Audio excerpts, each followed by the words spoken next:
حضور علیہ الصلوۃ والسلام نے فرمایا روزے کی پہلی خاصیت، اور خاص طور پہ ماہ رمضان المبارک کے روزے جن کا ذکر ہو رہا ہے، ان کا پہلا فائدہ اہل ایمان کے لیے یہ ہے کہ یہ بڑے بڑے گناہوں سے انسان کو بچا لیتا ہے، اپنی حفاظت کی آغوش میں لے لیتا ہے، اور انسان کے لیے ڈھال بن جاتا ہے تاکہ ان گناہوں کے سبب وہ جہنم اور دوزخ تک جانے سے بچ سکے۔ اس کا ایک پہلو یوں بھی ہے کہ حضور علیہ الصلوۃ والسلام نے ارشاد فرمایا، جب ماہ رمضان شروع ہو جاتا ہے تو فرمایا اذا دخل شہر رمضان فتحت ابواب السماء وفی روایت فتحت ابواب الجنہ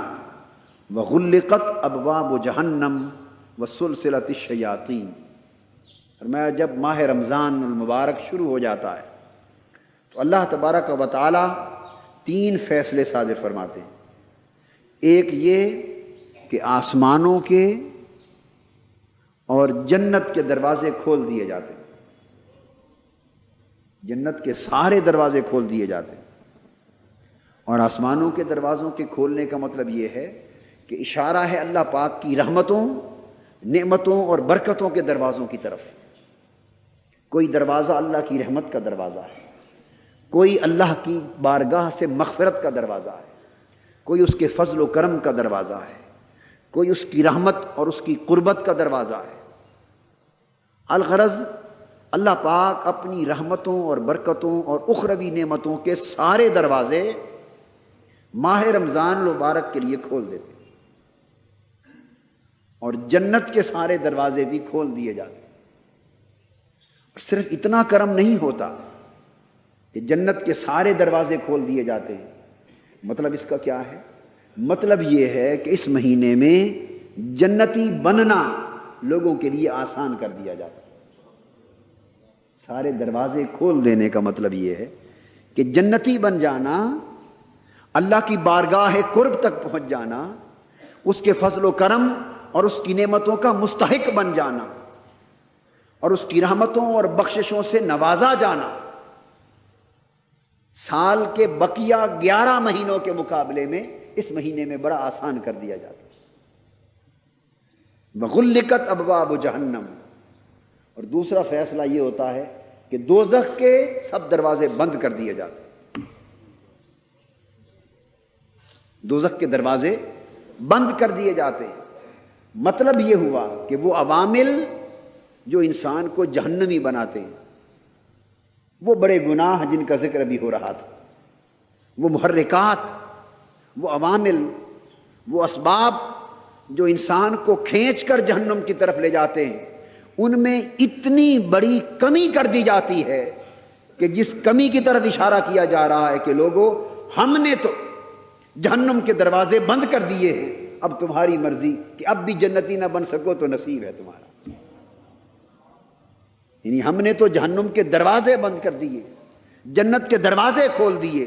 یعنی تمہیں ایک ایسا ماحول عطا کر دیا جس ماحول میں دوزخی بننے کی گنجائش کم اور جنتی بننے کی گنجائش زیادہ ہے۔ اب تمہارا نصیب ہے کہ پھر بھی اللہ کی بارگاہ کی رحمتوں کی خیرات نہ پا سکو۔ وسلسلت الشیاطین، اور تیسرا فیصلہ فرمایا کہ شیطانوں کو زنجیروں سے جکڑ دیا جاتا ہے،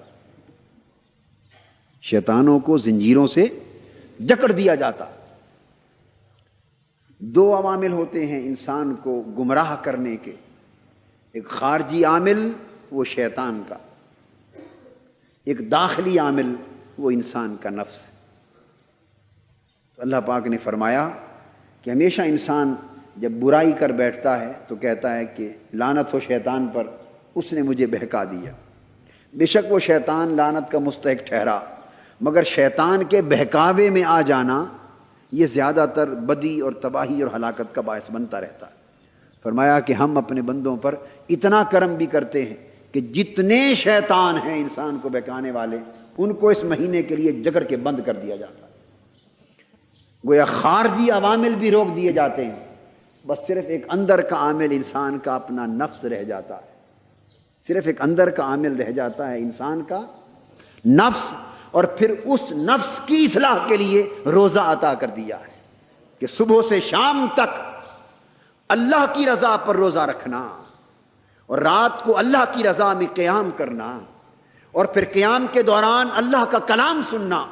یہ وہ 3 کام ہیں جن سے نفس کی اصلاح ہوتی۔ تو فرمایا لوگوں، نفس کی اصلاح کا ماحول عطا کر دیا، شیطانوں کو جکڑ دیا، دوزخ کے دروازے بند کر دیے، جنت کے دروازے کھول دیے، اور سراسر رحمتوں اور برکتوں کا ایک ماحول عطا کر دیا۔ کیا اب بھی کمی ہے اس بات میں رہ گئی کہ تم مولا کے شکر گزار بندے بن جاؤ، تم متقی بن جاؤ، اللہ کی رحمتوں، نعمتوں اور جنتوں کے حقدار بن جاؤ؟ اگر اب بھی نہ بن سکو تو اس سے بڑی بدبختی اور شومی قسمت اور محرومی اور کیا ہوگی؟ وہ جو فرمایا نا کہ یہ روزے جو ہیں ڈھال ہیں، تو ڈھال کا مفہوم آپ سمجھ گئے دوسری حدیث سے کہ کتنے بچاؤ اللہ پاک نے ان روزوں کے مہینے میں عطا کر دیے،